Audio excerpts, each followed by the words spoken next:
Hey guys, it's me, the Lorebot, and thank you for joining me for this video. This is probably going to be a longer one, but try and bear with me. Before we begin in full, I want to preface this by saying that this is exactly the kind of video I don't want to actually make for my channel.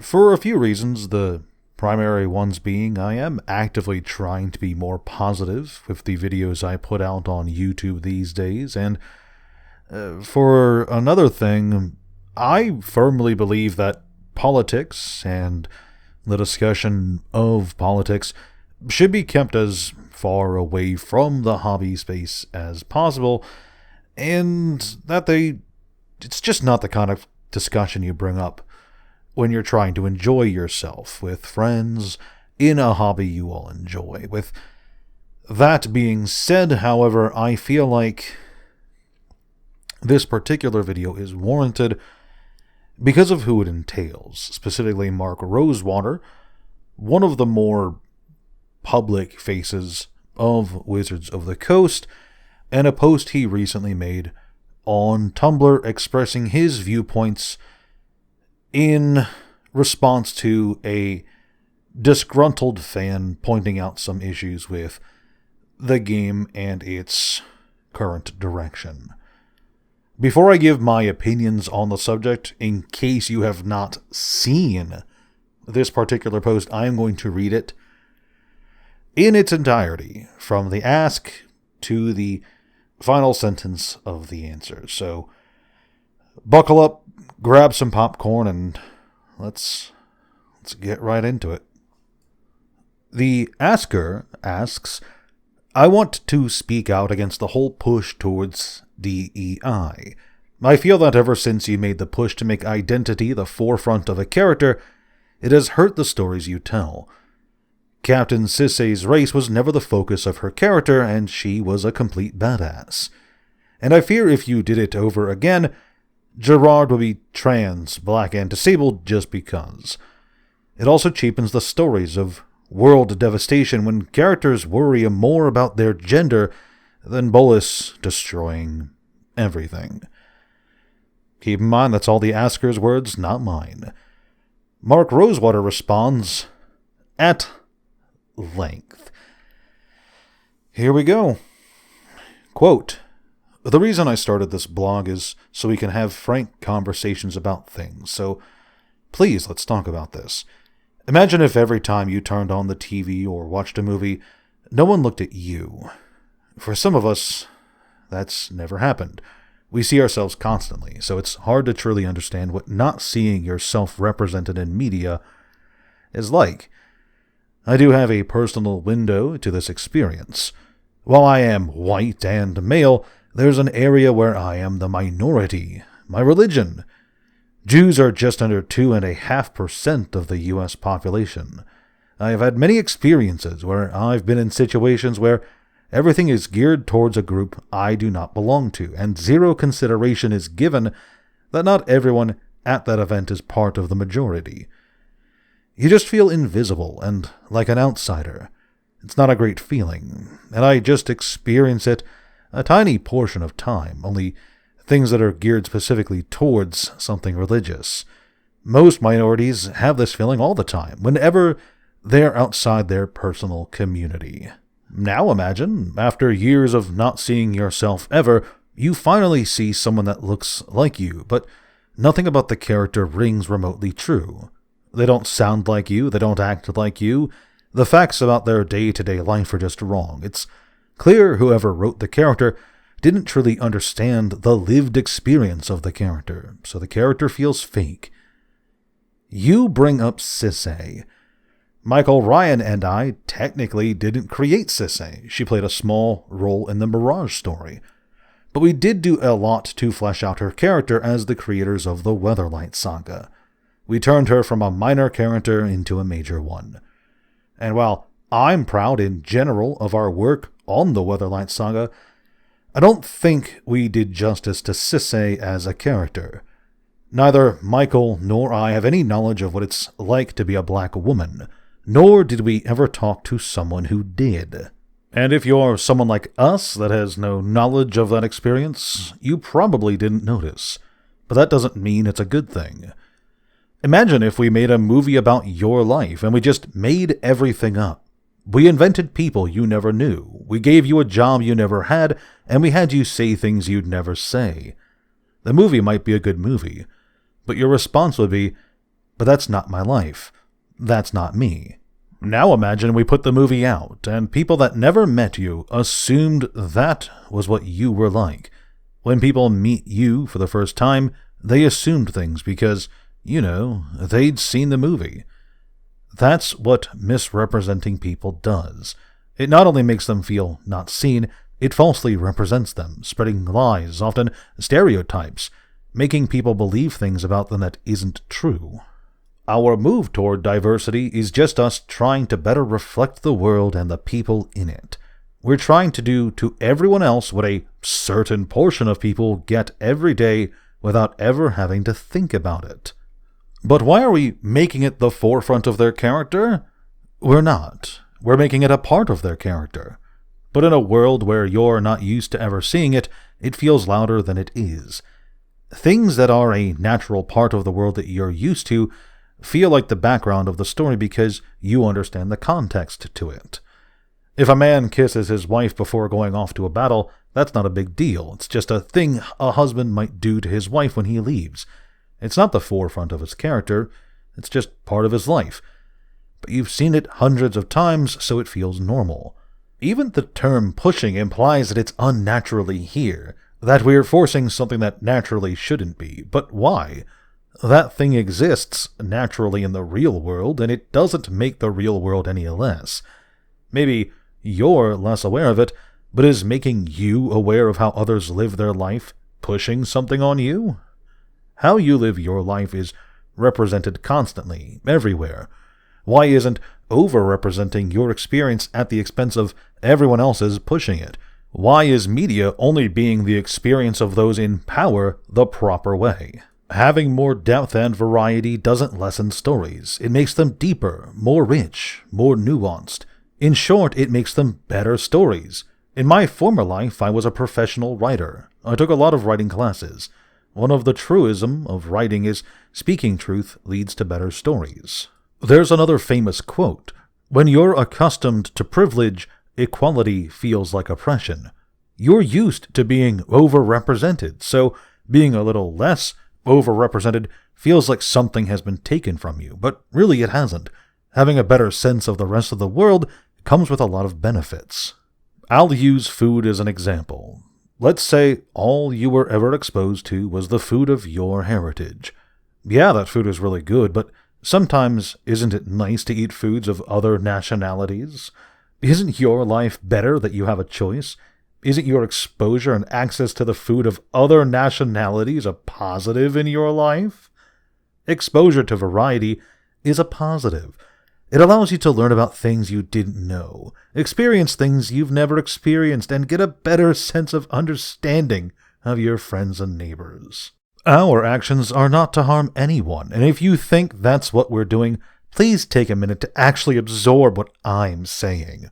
You've spent your whole life metaphorically eating one type of food, and we're just trying to show you how much you've missed out on. And while this might not impact you directly, we're making a whole bunch of people felt seen. We're bringing joy. Think of it this way. We make a lot of cards. Not every card is for you. But if it makes someone else happy, if they get to include it in a deck and it makes Magic better for them, how is it harming you that we include it? You have so many cards that you can play. To this poster, or people that share their viewpoint, the narrative that a gain for someone else is an attack on you is just not true. As I just pointed out above, you play a game all about personal choice, about players getting to choose how they play and enjoy the game. Why should life be any different than Magic? Thanks for reading. Now, I'm going to try my best to be polite and reserved as I go down the list of absolute nonsense Mark has spewed out here. But it's important I feel, to get this across. It is clear to me that Mark Rosewater is absolutely out of touch with not only his audience, but with what makes people fall in love with the stories of Magic the Gathering in the first place. Okay? You do not need to see yourself in something to enjoy it, nor does every character you see on screen need to actively reflect your life for it to be enjoyable. When I was a kid, I was absolutely in love with Dragon Ball Z and Totally Spies. I am not an alien from another planet who can scream to the high heavens and then blow up a mountain with an energy blast, but I'm still in love with Goku. I still think he's an absolute cool motherfucker. I am not some teen girl from France who is a super spy on the weekends, but I still enjoy Totally Spies. I think it's a good show. I am not some crazy English professor going on a mad quest, but I still like some of the characters from the H.P. Lovecraft stories. I am not an alien pretending to blend in with human society so that I can dominate the planet, but I still like Invader Zim. You don't have to be represented in a story to resonate with a character, to like something about a character, to enjoy the story itself. And I personally think that you don't have to have characters represent real-life situations for them to be well-thought-out, good characters. Magic is fiction, fantasy. It doesn't need to reflect anything in the real world. Sisay is an amazing character. She's one of the best, honestly. And it's unfair for Mark Rosewater to say he didn't do justice to Sisay, considering she's one of the most famous characters in Magic's history. She's a fan favorite, and you'd be hard-pressed to find someone who's aware of her story, her background, and her contributions to the plot who doesn't like her. Meanwhile, if you find someone who's well-versed in the lore and ask them their opinion on Kaya, they probably hate Kaya. Then there's this whole really bad movie analogy, which I feel Mark put out there to feel like he was intelligent, making this really cool point, but it really missed the point. Magic isn't a movie about any one person in particular. It's a fantasy card game, plain and simple. It's unfair to try and make everyone who watches it see themselves in the characters on the cards, and more to the point, the idea that you're making these characters in this card game to reflect a certain experience means that you are, in fact, perpetuating a stereotype, Mark. You can pat yourself on the back and say you're doing a good thing, but you're still putting an image out there that's probably not true to the life of an individual. What's really bad here is the fact that he just keeps going on. He has this whole argument that they don't make gender and identity politics the forefront of the characters. That falls on deaf ears to me, because I still remember when the Baldur's Gate character lore blurbs were put out on Twitter, and the only thing in those blurbs was the sexuality of the characters in the sets, and literally nothing else. Hell, I think that video is still up on my channel. I don't think it got taken down. And then, more to the point, Morrow really does try to push this tired argument that only straight white males are represented in media. And this really hasn't been true for at least the last decade. And anytime someone utters this kind of argument, I find myself respecting their position much less, because it's clear to me that they're just being disingenuous and trying to argue from this kind of moral high ground of, well, we're just trying to make things better for everyone else. He goes on to argue that adding gender politics to Magic somehow makes it more deep and nuanced, which is, it's just objectively not true. You can observably see the decline of Magic's story. Since 2019, Magic has ramped up its representation by leaps and bounds. In fact, even formerly straight main characters are now gay. LGBT characters keep popping up, and straight white men are phased out, made into villains, or outright killed off to make room for jokes like Nico and Kaya. But do you know what else has happened to Magic's story in the last 6 years? It's gone to absolute shit. Story articles are short. They're shorter and messier than ever before. We used to get full-length novels following the story of a given set, a block, with all sorts of interconnected plots and characters, background events, lovely little character moments. Block novels used to be some of the highlights of the game's lore. There was so much going on in them, and they were a delight to read. But now we get 5 short, abysmally written articles that tell some of the worst fiction on the market. And yeah, sure, someone can argue that there's okay stories from time to time, like Bloomberg, which was only just sort of bad and not an absolute trash heap. But when was the last time Magic had a genuine, good story? Children of the Nameless? Maybe Sundered Bond? It's been a few years. It's been a few years since we've had a good Magic story.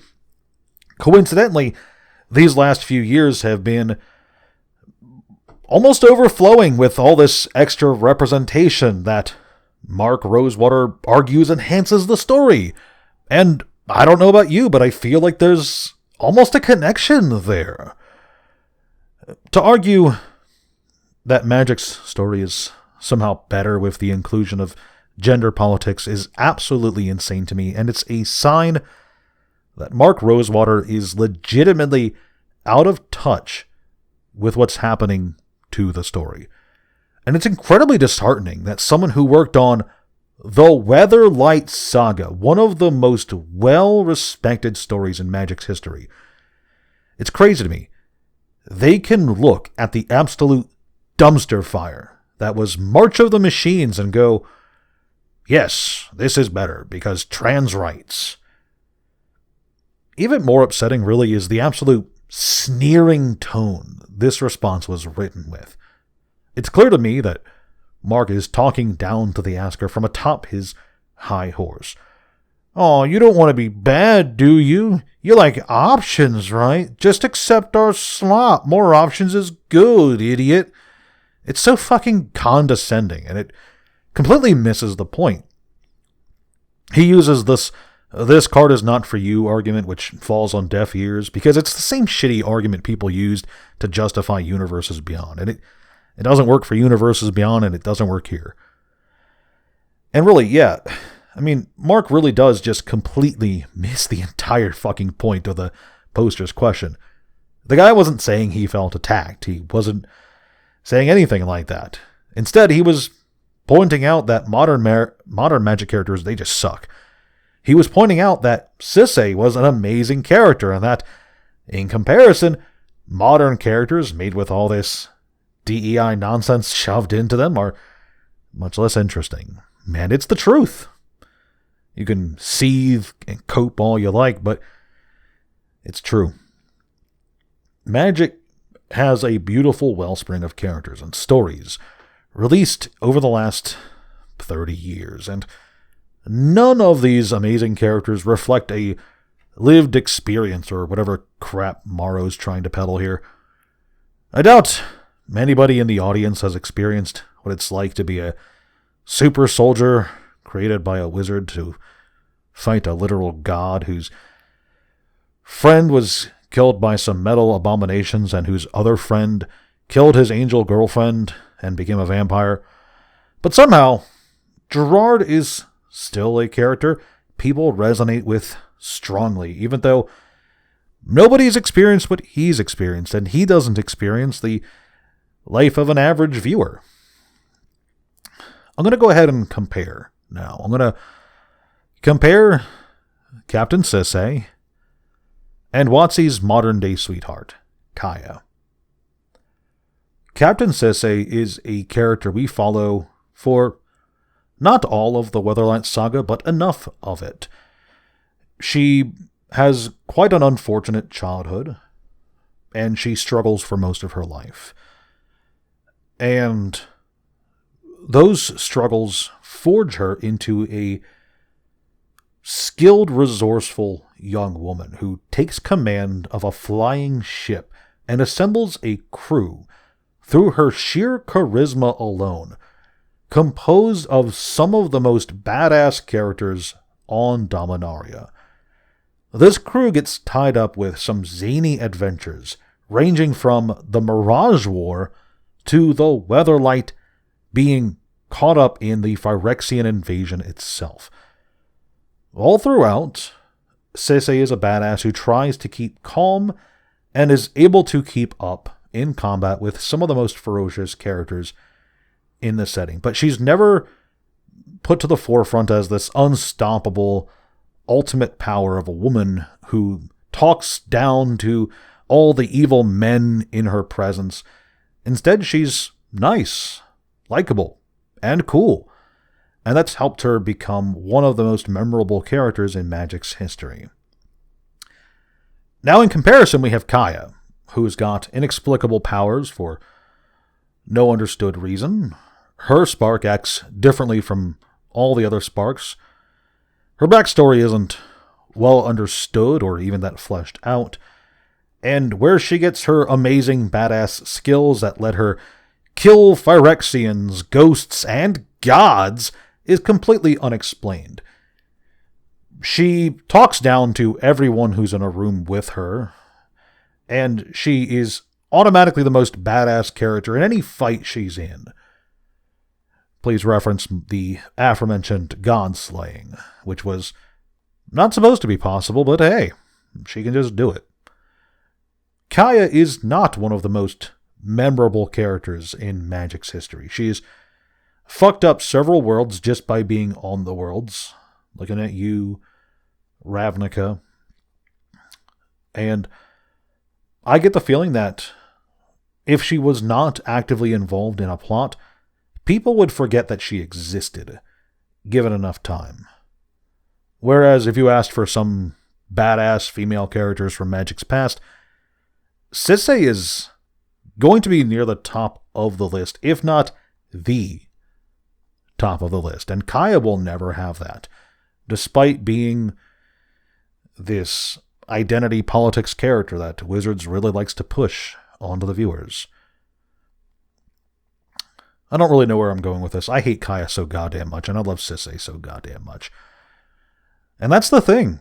Sisay has nothing in common with me. I am not some dark-skinned, sexy pirate lady commanding an airship with my Minotaur henchmen fighting against Phyrexians. That's not me. That doesn't represent me at all. But I still think Sisay is an absolutely amazing character, set in a fictional universe that doesn't have to reflect my life or anyone else's life for it to be a good story. And that's the thing that Mark Rosewater doesn't seem to understand. A fictional story is a fictional story, and if it's a good story, it can stand on its own merits. To try and look at your audience in the face and say, we need this to reflect the real world in order for it to be good in our eyes, tells me that you're incapable of telling a good and compelling story because you see everything through this veil of condescension that you've built around yourself. Mark Rosewater is incredibly out of touch with the fans of Magic the Gathering. And obviously it's not just him, it's everyone at Wizards of the Coast. I know people like to rag on people who hate Morrow and say, oh, it's not him or anyone at WotC, it's the people at Hasbro who are making the bad decisions. No, it's important to understand that a lot of the worst decisions happening to Magic the Gathering are a direct result of decisions happening in Wizards of the Coast. Not some crazy decision coming from Hasbro. all this nonsense about DEI politics being pushed in the story, it's not from Hasbro, it's from Wizards of the Coast. It's the ideology that they've chosen to integrate into their game. And unfortunately, it's going to result in even more terrible stories and characters that nobody really gives a crap about. Because that's the thing, nobody really cares about these characters when their entire existence can be boiled down to one or two key notes about their identity or sexuality. Look at Nico. I bet you forgot Nico existed up until I mentioned him just now. Them just now. Whatever, who cares? What a terrible character. You put out a whole article talking about their identity politics and then expect me to believe that identity politics aren't the entire reason you have this character going on? It doesn't have a story. Nico doesn't have a plot. It's just some gender politics slapped onto a character and shoved into Magic's story. I really don't like making videos like this because I get so worked up. I get so angry at the end of it. It really is a tragedy, Magic could be awesome. Look at, I don't know, choose a block released prior to 2015, 2016. Chances are there's a character in there that's just so cool, so amazing, with such an interesting story that you just kind of want to follow along with it. Look at Koth from the Mirrodin Besieged story. I have nothing in common with Koth. I'm not some muscular black guy with shards of rock jutting out of my skin who can manipulate molten rock. But goddamn did I love Koth when I first saw him. I thought he was the badassest motherfucker. And then they made him lame. He did damn near nothing during March of the Machines when, by all rights, that should have been him and Elspeth's big story, them taking down the Phyrexians. Instead, they made it awful. It was such a dog shit story. I don't know where I'm really going with this, guys, but at the end of the day, I just want to say, Maro's is just so aggressively out of touch that it's not even funny. And I legitimately feel like people should actively ignore what he says when it comes to the game, because it's clear to me that he just has no idea what his fans want, what they're interested in, and what made Magic's story so compelling. And it's unfortunate because I think this is only going to get worse. But whatever. I've been recording for a while. Thank you for sitting through one of my angry ramble rants. I think I'm going to go play Neopets on the PS2 to cheer myself up. Have a good night, guys.